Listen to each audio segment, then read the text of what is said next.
그 본문은 우리가 몇 가지 놓치기 쉬운 잘못 이해할 수 있는 것들에 대해서 제가 말씀을 좀 드리려고 합니다. 오늘 본문이 이제 감난산으로 향하는 것부터 시작해서 겟세마네에서 예수님이 체포당하기 바로 직전까지 말씀입니다. 예수님께서 제자들과 함께 만찬을 하시고 마지막 6월절 만찬이죠.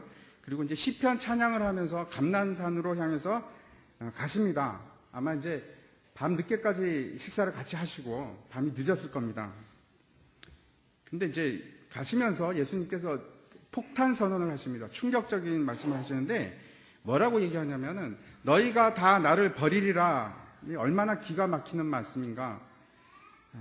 그런 말씀 하시는 겁니다. 지금 예수님께서 3년 동안 이 사람들하고 동고동락하고 지냈는데 그리고 마지막에 빵을 같이 떼는 겁니다. 여러분, 빵을 같이 떼는 것은 가족이라는 뜻입니다. 한 공동체고 한 가족이라는 뜻인데 빵을 같이 뗐는데 자기 가족이 나를 팔 거라는 배신한다는 겁니다. 다 버린다는 겁니다. 그런데 그 말씀으로 끝나는 것이 아니고 뒷받침해 줄 그 성경 말씀을 인용을 하십니다. 한번 보겠습니다. 스가랴 13장 7절 말씀인데 이런 말씀입니다. 만군의 여호와가 말하노라 칼아 깨어서 내 목자 내 짝된 자를 치라. 목자를 치면 양이 흩어지려니와 작은 자들 위에는 내가 내 손을 들이우리라.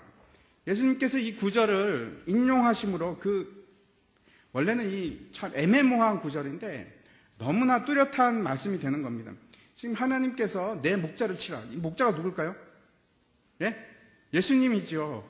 그 뒤에 또 혹시나 깨닫지 못할까봐 내 짝된 자라고 하죠. 이렇게 기록이 되어 있습니다. 내 짝된 자라는 것은 아주 가까운 자, 성부 하나님께서 가장 가까운 자가 누굽니까? 성자 하나님이죠. 그 성자 하나님을 치라.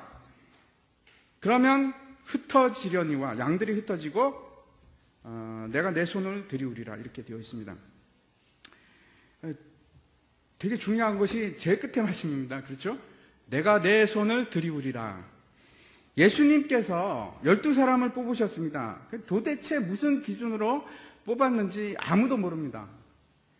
어부라서 가산점을 줬는지 갈릴리 동양 사람이면 플러스 몇 점을 하셨는지 잘 모르겠습니다. 하여튼 뽑았는데 제가 한 책을 읽었는데 거기서 어떤 얘기를 하고 있냐면 예수님이 가상입니다. 가상으로 그 12명의 그 이력서를 컨설팅 회사에다 보내서 내가 지금 거대한 일을 하려고 하는데 이 사람들이 내가 같이 일할 사람인지 좀 컨설팅을 좀 해주십시오.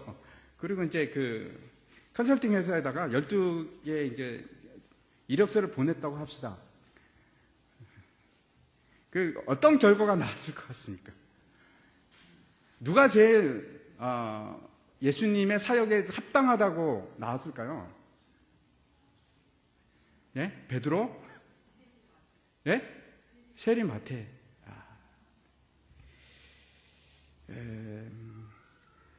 거기서 이제 그 답신이 왔습니다. 물론 이제 가상이죠. 답신이 왔는데 이렇게 얘기합니다. 베드로는 좀 성격이 급하고 과격한 것 같습니다. 섣불리 같이 일하다가는 사업을 다 말아먹을 수도 있기 때문에 조심하십시오. 야고보나 요한 같은 사람은 이기심이 아주 강한 것 같습니다. 함께 일하기에는 좀 협동심도 부족하고 이런 사람과 같이 일하기는 좀 힘듭니다. 이런 식으로 이제 보냅니다. 누가 제일 합격점을 그래도 이 사람은 좀 낫습니다 하는 거는 글쎄요, 여기서는 유다라고. 굉장히 합리적이고 보니까 머리도 명석하고 회개를 보았습니다. 이 유다가 머리가 좋아서 여러 가지 상황 판단을 이게 보면 그때 아주 콕콕 찍어서 얘기를 합니다. 유다가. 그리고 이제 이 지난 시간에도 말했는데 이 혁명가입니다. 유다가 혁명을 꿈꾸던 애국자입니다. 그래서 그래도 가장 함께 일하는 무난한 사람은 아마 유다가 이 열정도 있고 제일 좋을 것 같습니다. 라고 답신이 왔을 거라고 하는 책을 제가 읽어봤습니다. 근데 우리가 잘 알고 있듯이 예수님께서 아주 시시하게 보이는 11명을 뽑으시고 그렇죠. 11명을 뽑았는데 그 11명의 제자가 홈런을 칩니다. 놀라운 일을 하죠. 말할 수 없이 큰 일을 합니다. 세상을 바꾸지 않았습니까? 이 11명의 제자가, 나중에 마띠아까지 합쳐서 12명의 제자가 세상을 바꿔놨습니다. 유다만 빼고 모두가 목숨을 내놓고 그렇게 열심히 주님의 사명을 감당을 했습니다. 도대체 어떻게 해서 이 사람들이 그런 감당할 수 있는 이 시시한 사람들이 세상을 바꿀 만한 힘을 가졌을까? 오늘 본문에도 보면 전혀 아닌 사람으로 나옵니다. 아주 작은 사람입니다. 아무도 아닌 사람인데 우리가 알지 못하는 어마어마한 힘을 발휘하는 그런 능력자로 바뀝니다. 다시 본문으로 돌아가서 28절 한번 보시기 바랍니다. 28절에 이렇게, 그러나 내가 살아난 후에 너희보다 먼저 갈릴리로 가리라. 예수님께서 아주 중요한 말씀을 하고 계시는데, 내가 살아난 후, 즉 무슨 뜻입니까? 내가 죽는다는 것도 포함돼서 얘기하시는 거죠. 내가 죽고 살아난 후 부활을 얘기하십니다. 그리고 나서 너희보다 먼저 갈릴리로 가리라 라고 얘기합니다. 근데 제자들은 지금 하나도 귀에 들어오는 게 없습니다. 왜 그것을 제가 확신 있게 얘기하냐면 조금 뒤에 가면 나옵니다. 예수님이 부활했다는 얘기를 듣고도 못 믿습니다. 그리고 예수님이 지금 분명히 어디로 간다고 했죠? 갈릴리로 가신다고 했는데 아무도 기억하는 사람이 없습니다. 제자들이.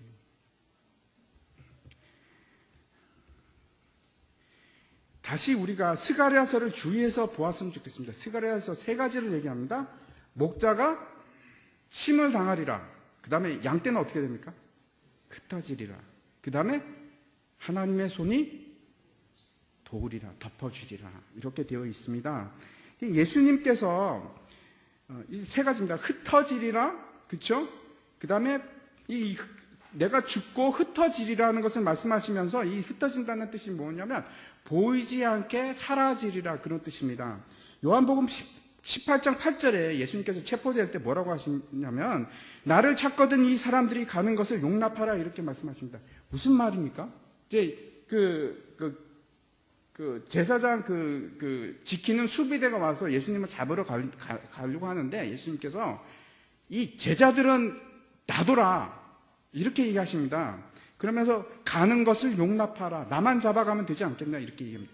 무슨 얘기 하시냐면 제자들한테 빨리 도망가라, 그 말을 하시는 겁니다.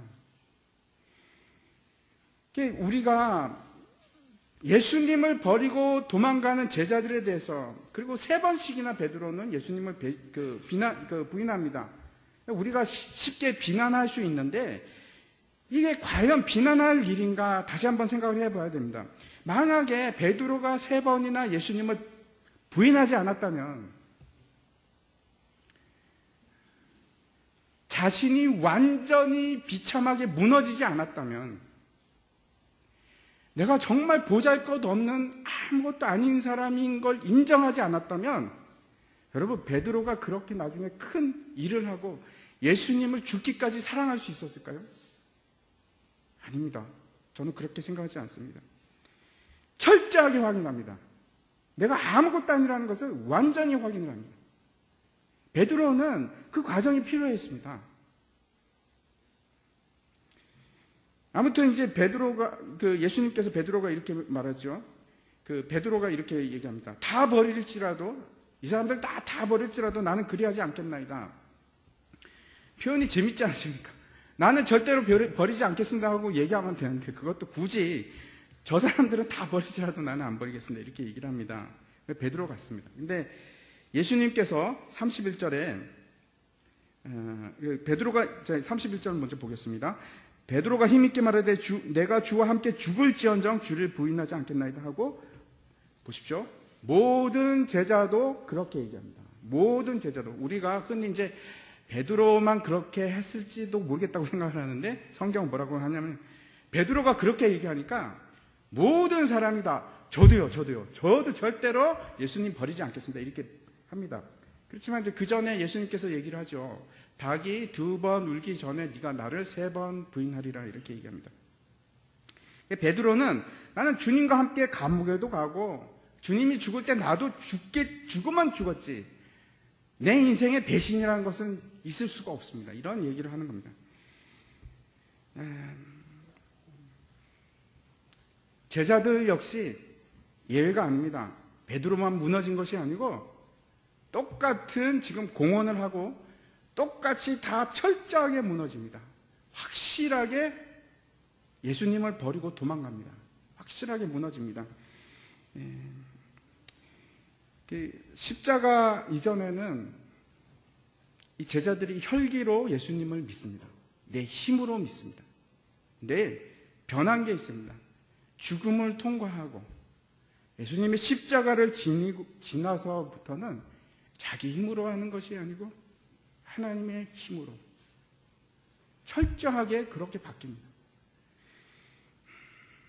예수님께서 이제 그 겟세마네라는 곳에 이제 가는데, 그 겟세마네라는 그 말 뜻은 기름 짜는 곳이라는 곳입니다. 아마 이제 거기서 이제 올리브유를 짰던 것 같습니다. 근데 기름 짜다 하는 데서 우리가 느낄 수 있는 것이, 예수님께서 마치 기름을 짜듯이 기도하셨구나 하는 것을 우리가 또 생각하게 됩니다.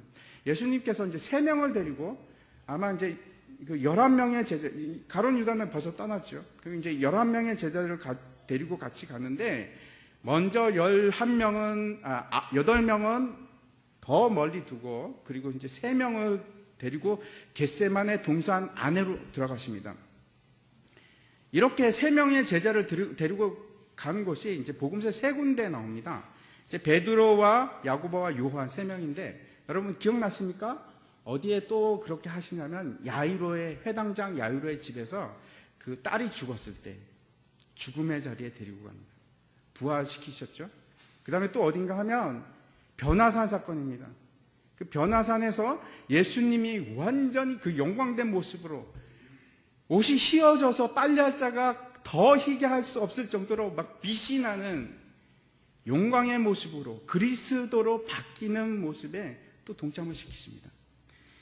이게 무슨 말인가? 빌립보서 한번 보겠습니다. 3장 10절부터 12절인데 제가 읽겠습니다. 내가 그리스도와 그 부활의 권능과 그 고난의 참여함을 알고자 하여 그의 죽으심을 본받아 어떻게 해서든지 죽은 자 가운데서 부활에 이르려 하노니, 내가 이미 얻었다 함도 아니요 온전히 이루었다 함도 아니라 오직 내가 그리스도 예수께 잡힌 바 된 그것을 잡으려고 달려가노라. 사도 바울이 한 얘기입니다. 근데 재미있는 것은 10절에 보면은 정확하게 3가지에 대해서 얘기합니다. 내가 알기를 원하는 것이 3가지가 있다, 이렇게 얘기합니다.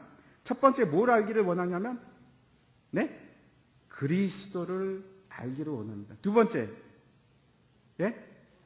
부활의 권능을 알기를 원하고, 세 번째, 고난에 참여하는 것을 알기를 원합니다. 3가지를 알기를 원합니다. 제자들이 변화산에서 뭘 보았습니까? 그리스도를 보았습니다. 그리스도를. 거기에 참여했습니다. 그리고 부활의 권능은 야이로의 집에서 그 딸을 살려낼 때, 그렇죠? 달리다 꿈, 소녀야 일어나라 그럴 때 부활의 권능을 참여합니다. 그리고 마지막으로 지금 참여하는 장소가 고난에 참여하는 장소입니다. 겟세마네 동산. 오늘 이제 2가지에 대해서 이제 두 가지 기도를 살펴보려고 하는데, 먼저 예수님의 기도를 보겠습니다. 예수님께서 세 제자와 함께 이제 겟세마네로 들어가시는데, 33절 한번 보여주시기 바랍니다. 33절에 보면은, 베드로와 야고보와 요한을 데리고 가실 때 심히 놀라시며 슬퍼하사, 이렇게 되어 있습니다. 이 무슨 말이냐면, 감정의 격동, 막 그런 거 있지 않습니까? 비통하고 흥분되고 요동치는 감정, 막 그런 겁니다. 아마 여러분도 혹시 운전면허 시험 보면은 이 똑같은 상황 아닙니까? 이게 막, 제가 시험 본 것 중에서 제일 기뻤던 것이 운전면허 시험 합격했을 때입니다. 아마 여러분도 아마 동의하리라고 생각하는데, 잘 모르겠습니다. 왜 그것이 그렇게 기쁜지 모르겠는데 하여튼 기뻤습니다. 근데 시험 보기 전에 떨리지 않습니까? 그런 것처럼 이 감정이 막 격하게 움직이는 것을 뭐라고 얘기하냐면, 여기서 심히 놀라시며 슬퍼하사라고 지금 표현을 하고 있습니다. 그 다음에 뭐라고 되어 있냐면, 말씀하시되 내 마음이 심히 고민하여 죽게 되었사오니, 이렇게 되어 있는데, 이것은 죽을 만큼 슬프다는 뜻입니다. 너무너무 슬퍼서 이제 죽게 되었다. 그런 뜻입니다. 슬픔이 압도되어서 더 이상 마치 죽은 것처럼 되었다는 것인데, 여러분, 십자가의 고통이 어디서부터 시작되냐면 바로 이 지점부터 시작이 됩니다. 슬퍼서 그 고통으로 내가 죽는 것 같이 되었다, 이렇게 얘기하고 있습니다. 우리가 이 말씀을 보면서 의문이 생깁니다. 당연히 의문이 생길 수밖에 없습니다. 어떤 의문이 생기냐면, 아니, 예수님께서 그렇게 그 죽음의 고통이 두렵고 싫은 것인가? 아니, 죽을 지경이 되도록 십자가가 그렇게 두려워서 피하고 싶으신 것인가? 하는 생각을 안 가질 수 없습니다. 그 십자가의 고통은 예수님만 당한 것이 아니고요, 당시에 수많은 사람들이 십자가형을 당했습니다. 반란을 일으키면, 로마의 반란을 일으키면 무조건 십자가형입니다. 생각해 보십시오. 예수님이 그렇게 죽기 싫으신가? 어떤 사람은 남을 위해서 살신성인하고, 어떤 사람은 자기 몸을 불태워서 죽는 사람도 있는데, 사도 요한은 나이가 오래돼서 반모섬에서 학계까지 살았지만, 그 사람은 실제로 순교한 사람입니다. 그 끓는 물속에 들어갔던 사람입니다. 핍박 때문에. 아무튼 그런 게 정말 그렇게 싫은 것인가? 물론 십자가형이 고통스러운, 가장 인류가 발명해낸 가장 고통스럽게 죽이는 방법 중에 하나입니다. 시편 143편 7절을 한번 보도록 하겠습니다. 제가 읽겠습니다. 여호와여, 속히 내게 응답하소서. 내 영이 피곤하니이다. 주의 얼굴을 내게서 숨기지 마소서. 내가 무덤에 내려가는 자 같을까 두려워하나이다. 무슨 말씀인가 하면 지금 이런 겁니다. 성도들이 두려워하는 죽음의 본질은 무덤에 내려가는 것이 아니라, 뭐가 두려운가 하면 주의 얼굴을 보지 못하는 것입니다. 주의 얼굴을 보지 못하는 것. 하나님으로부터 버림을 받아서 완전히 끊어진 상태. 그것이 여러분 영적인 영원한 죽음입니다. 지옥이 그렇습니다. 왜 지옥이 그렇게 두렵고 무서운가 하면, 하나님과 완전히 단절되고 완전히 끊어진 상태가 지옥입니다. 반면에 천국은 하나님과 함께 하시는 것입니다. 예수님께서 십자가의 그 마지막 순간에 그 고통의 절정에 이르렀을 때, 여러분 소리내어 부르짖는 말이 무엇인지 아시죠?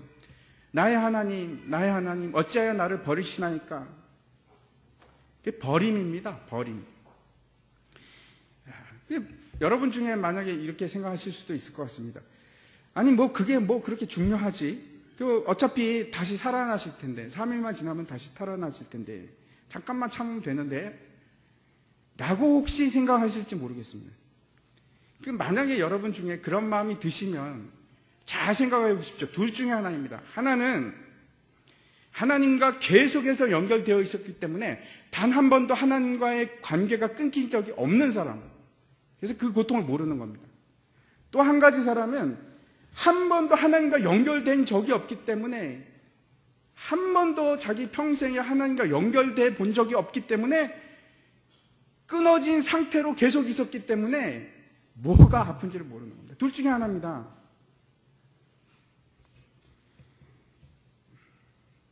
저도 하나님과 끊어진 것 같은 극심한 고통을 느낀 적이 있습니다. 제가 지금도 그 생각을 하면 끔찍합니다. 이루 말할 수가 없이 생각조차 하기가 싫습니다. 그게 완전히 끊어진 것은 아니었고, 어떤 상태냐면 마치 가난한 실만 연결되어 있는 듯한 하나님과 나의 관계가.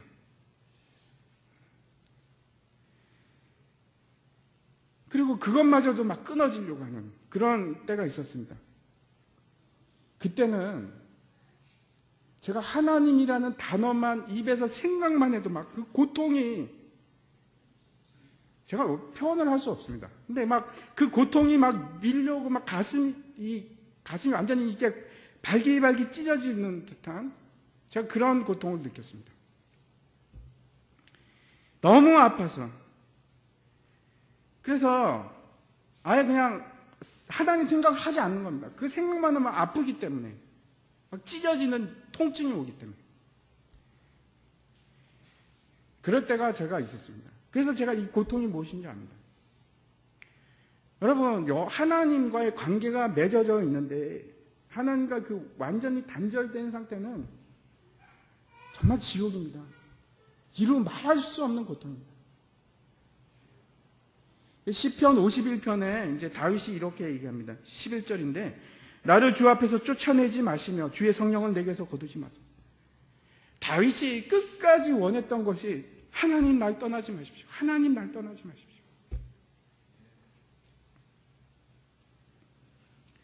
우리 죄 때문에 저주를 예수님께서 받으시는 겁니다. 하나님으로부터 침을 당하시는 겁니다. 저주를 벌을 받아서 죄가 되어서 완전히 하나님으로부터 분리를 당하고 버림을 당한 상태, 그것이 예수님께서 겪어야 될 고통입니다. 예수님께서 그때 그 겟세마네 동산에서 무슨 기도를 했을까? 여러분, 그런 고통의 상태에 갈 때 무슨 기도를 했는지 우리가 한번 보겠습니다. 36절입니다. 너무나 중요하니까 여러분 잘 들으시기 바랍니다. 이르시되 아빠 아버지여, 아버지께는 모든 것이 가능하오니 이 잔을 내게서 옮기시옵소서. 그러나 나의 원대로 마옵시고 아버지의 원대로 하옵소서 하시고. 여기서 뭐라고 하냐면 모든 것이 가능하오니 이 잔을 내게서 옮기시옵소서 하는 것이 기도의 핵심입니다. 그렇죠? 이것이 핵심입니다. 그러면 도대체 이게 무슨 말인가? 모든 것이 가능하오니 이 잔을 내게서 옮기시옵소서 하는 게 무슨 말인지 우리가 흔히 오해하는 말입니다. 흔히 오해하기 쉬운 말입니다. 한번 히브리서 5장 7절을 먼저 한번 보겠습니다. 히브리서 5장 7절에서 뭐라고 얘기하고 있냐면 그는 육체에 계실 때 자기를 죽음에서 능히 구원하시리 이에게 심한 통곡과 눈물로 간구와 소원을 올렸고 그의 경건하심으로 말미암아 들으심을 얻었느니라.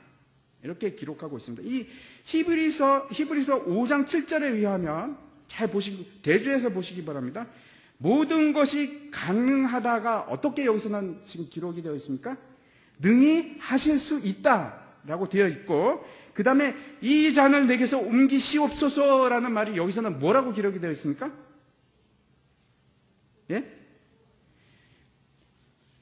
자기를 죽음에서 구원하는 거하고 연결이 돼 있죠. 그렇죠. 흔히 우리가 이제 다시 아까 36장 한번 보여주시기 바랍니다. 뒤로 가서 36장 한번 보여주시기.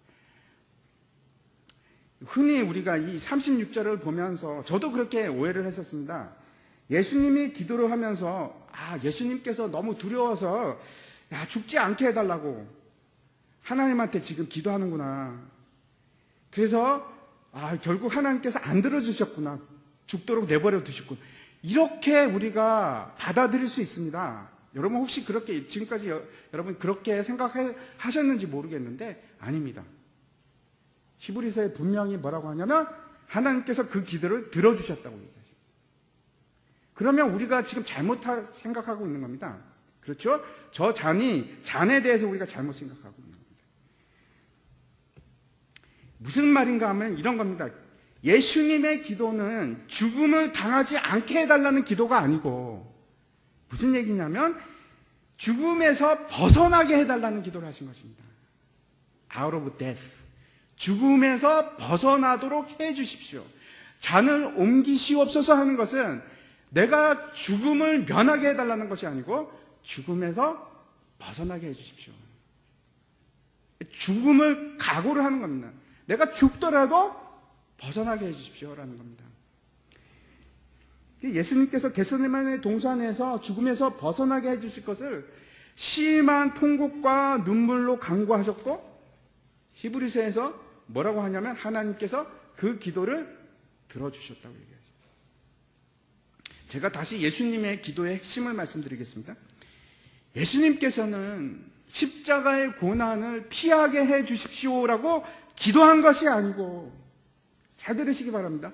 예수님께서는 내가 십자가의 고통은 너무나 힘드니까 나 안 하겠습니다라고 가능하면 하지 않게끔 해주십시오라고 기도하신 것이 아니고 그 십자가의 고난으로부터 나를 회복시켜 주시옵소서. 다시 나를 회복시켜 주시옵소서. 그 기도를 하시고 그리고 하나님께서 그 기도에 응답하셨습니다. 우리가 한 가지 더 주목해야 할 것은 예수님께서 아버지에게 무엇을 해 주십시오라고 기도한 것이 아니고 완전히 하나님의 뜻에 신뢰하고 이 문제를 여러분이 보시면 3번을 하십니다. 이 기도를 3번을 하십니다. 이 기도하는 동안 매번 하나님의 뜻을 받아들여요. 근데 그것이 너무나 고통스러운 겁니다. 하나님과의 끊김의 버림의 상태로 들어가는 것이 이루 말할 수 없는 그 고통입니다. 그래서 통곡하면서 그 저주를 받아들입니다. 예수님께서.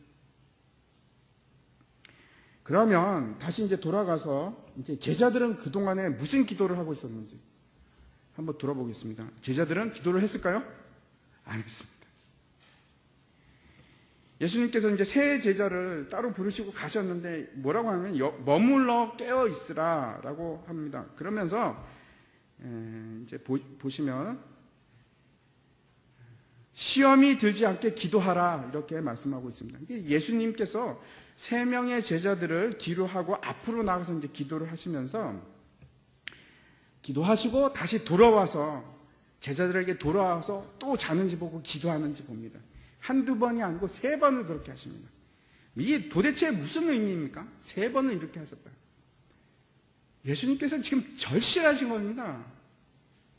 그럼 도대체 예수님은 뭘 원하셨을까요? 제자들이 어떤 기도를 하기를 원하셨을까요? 지금 긴박한 가운데 예수님께서 3번이나 다시 찾아와서 야 깨어봐 기도해라. 시험에 들지 않게 기도하라. 그렇게 했는데 지금 예수님께서 제자들이 하기를 원했던 기도는 어떤 거예요? 나를 위해서 기도하라는 것이었을까요? 네? 내가 지금 죽게 되었으니 나를 위해서 좀 기도해라. 내가 고통 가운데 있으니 나를 위해서 기도하라.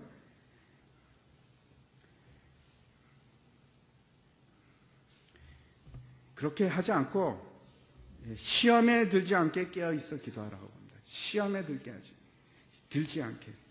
분명히 기도의 목적을 얘기하는데 이제 베드로에 대해서 얘기하는데 이제 대표로 뭐라고 하냐면 너 자신을 위해서 네 자신이 시험에 들지 않게 깨어 기도하라 이렇게 얘기하시는 겁니다. 이 시험이라는 단어는 신약에서 어떤 형태로 쓰이냐면은 보통 이제 유혹, 범죄에 대한 유혹이나 육체적인 충동이나 이런 것에 가리키는 단어입니다. 하지만 여기서는 좀 다릅니다.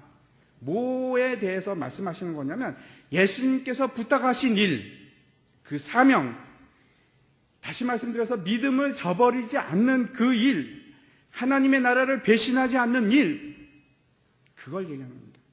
그 일을 위해서 깨어 기도하라. 배신하지 않도록, 그것이 유혹이 되지 않도록 기도하라. 지금 3번 부인하는 걸 얘기하는 것이 아님이 분명합니다. 앞에 이제 베드로가 그렇게 내가 주님을 버리지 않겠나이다 할 때 예수님께서 네가 닭이 2번 울기 전에 3번 부인하리, 그 얘기를 하시는 것이 아니고 훨씬 더 미래 일을 얘기하시는 겁니다. 전체적인 거. 다시 이제 예수님께서 인용하신 스가랴서를 제가 한번 보도록 하겠습니다. 만군의 여호와가 말하노라. 칼아 깨어서 내 목자 내 짝된 자를 치라. 목자를 치면 양이 흩어지려니와 작은 자들 위에는 내가 내 손을 들이우리라. 여호와가 말하노라. 이 온 땅에서 3분의 2는 멸망하고 3분의 1은 거기 남으리니 내가 그 3분의 1을 불 가운데서 던져 은같이 연단하며 금같이 시험할 것이라. 그들이 내 이름을 부르리니 내가 들을 것이며 나는 말하기를 이는 내 백성이라 할 것이요 그들은 말하기를 여호와는 내 하나님이시라 하리라. 여기서 지금 이렇게 얘기합니다. 칼이 목자를 칩니다. 예수 그리스도를 칩니다. 그러면 양들이 다 흩어집니다. 그런데 그것으로 끝나는 것이 아니고 지금 뭐라고 얘기하십니까? 3분의 2는 멸망하고 그리고 살아남는 자는 3분의 1입니다. 이스라엘의 구원이 어떻게 이루어지냐 하면 일단 양을 돌보는 목자가 죽습니다. 서서 죽게 됩니다. 그것이 첫 번째고, 온 땅에 양이 흩어지는 것이 두 번째입니다. 피할 수 없는 일입니다. 그렇게 되어야만 합니다. 여러분 생각해 보십시오. 그 예루살렘 교회가 핍박을 통해 갖고 전 세계로 흩어지지 않습니까? 그렇게 그 일을 통해서 복음이 전 세계로 퍼지게 됩니다. 그리고 나서 그 양이 흩어지고 나서 무슨 일이 있냐면 불같은 연단을 통해서 생각해 보십시오. 그 뜨거운 불로 연단을 하는 겁니다. 나머지 흩어진 양들을. 바로 우리들입니다. 그 양들을 연단을 하는데 살아남는 양들만 뭐라고 얘기했냐면 내 백성이라 이렇게 얘기하십니다. 그 연단을 통과한 양들. 다시 돌아가서 왜 예수님께서 제자들이 너희들이 나를 버리고 도망갈 것이다라고 말씀하셨는지 한번 다시 깊이 생각하면 이게 간단한 말이 아닙니다. 간단한 말이 아닙니다. 예수님께서 그렇게 얘기하신 것이 제자들은 반드시 흩어져야만 합니다. 그것이 예수님의 명령입니다. 그리고 그것으로 끝나는 것이 아니고 무시무시한 연단이, 시험이 계속해서 있는 겁니다. 그래서 예수님께서 지금 뭐라고 하시냐면 깨어 기도하라. 베드로에게 그렇게 얘기합니다. 깨어 기도하라.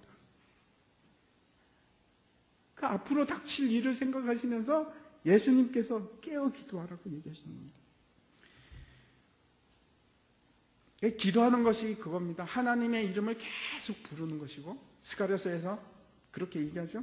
그러면 하나님께서 그 기도를 들으시고 내 백성이다. 너는 내 백성이다. 그 기도하는 자를 하나님께서 내 백성이다. 이렇게 말씀하시는 겁니다. 예수님께서 이제 3번 와서 그런 일을 하셨지만 이 제자들이 기도하는 일에 완전히 실패합니다. 41절은 여러분 사실 그 논란이 되는 구절입니다. 한번 보십시오. 3번째 오사 그들에게 이르시되 이제는 자고 쉬라 그만 되었다. 때가 왔도다. 보라 인자가 죄인의 손에 팔리느니라 라고 되어 있습니다. 마치 우리말 성경에는 어떻게 되어 있냐면 이제는 다 끝났으니까 이제 피곤하지? 이제 됐어. 이제 그만하고 가서 자. 이제 그만하고 자. 라는 것처럼 들립니다. 그렇게 번역이 되어 있는데 왜 그러냐 하면 이 단어가 명령어로도 쓸 수 있고 의문문으로도 쓸 수 있기 때문에 그렇습니다. 그래서 최근의 번역본들은 전혀 이렇게 번역을 하지 않습니다. 한번 그 뒤에 제가 읽어보겠습니다. 어떻게 되어 있냐면 아직도 자고 있느냐? 그만하면 넉넉하다. 이제 충만하다. 이제 때가 되었으니 보라 인자가 악한 자들의 손에 넘어가게 되었다. 그러니까 이런 겁니다. 아직도 자고 있느냐? 이렇게 묻는, 앞에서는 우리 성경에는 뭐냐면 이제 그만 자라. 됐으니까 그만 자라 라고 번역이 됐는데 저는 이게 맞는 것 같습니다. 그런 게 아니고 아직도 자고 있느냐? 답답한 심정입니다. 아직도 자고 있느냐? 이제 됐다. 이제는 끝이다. 이제는 손에 넘길 때가 됐다. 이렇게 말씀하시는 것입니다. 자, 마지막 42절을 보시기 바랍니다. 42절 이렇게 얘기합니다. 일어나라 함께 가자. 보라 나를 파는 자가 가까이 왔느니라. 제가 이제 이 구절을 보면서 갑자기 옛날 생각이 났습니다. 이란에서 경찰이 이제 저를 잡으러 올 때 권총을 들고 왔습니다. 그래서 그 장면이 생각이 났습니다. 다시 이제 그 사도 바울의 말씀을 우리가 새기면서 이제 말씀을 마치려고 합니다. 빌립보서 다시 한번 제가 같이 한번 읽도록 하겠습니다.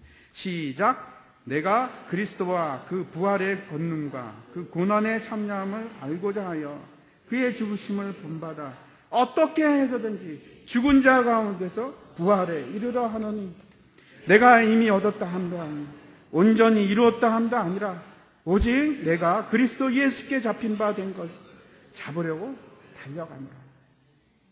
이게 사도 바울의 고백입니다. 베드로가 그렇게 강한 교회 지도자가 되고 그가 그렇게 능력 있는 사역을 할 수 있었던 것은 그가 그리스도를 알았고 부활의 권능도 알았고 그리고 고난에도 참여했기 때문에 그렇습니다. 자신이 완전히 무너지고 죽는 경험을 한 겁니다. 베드로는. 생각해 보십시오. 3번이나 부인을 합니다. 자기 자신을 아마 죽이고 싶었을 겁니다. 이 쓸모없는 것. 너무나 비참했을 것 같습니다. 그 경험을 했습니다. 베드로는. 자기가 완전히 죽는 경험을 했습니다. 자기 자신이.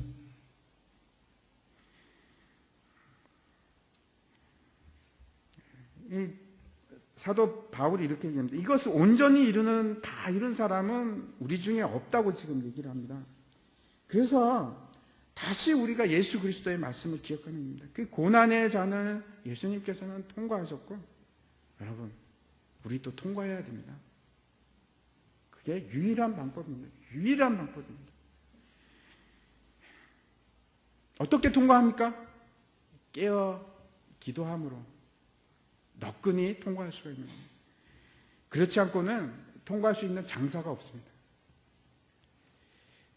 나중에 여러분 베드로는 이때는 계속 잠을 자지만 베드로는 기도의 사람이 됩니다.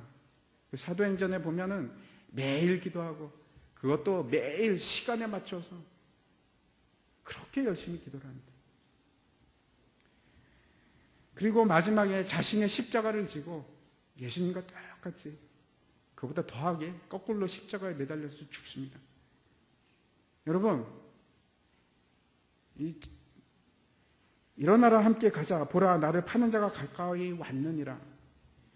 여러분 깨워서 기도할 때입니다. 시험 받지 않게 믿음의 도를 끝까지 여러분이 지킬 수 있게끔.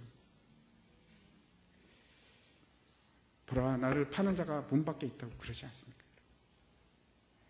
깨워서 기도하시기를 축원합니다. 같이 기도하겠습니다.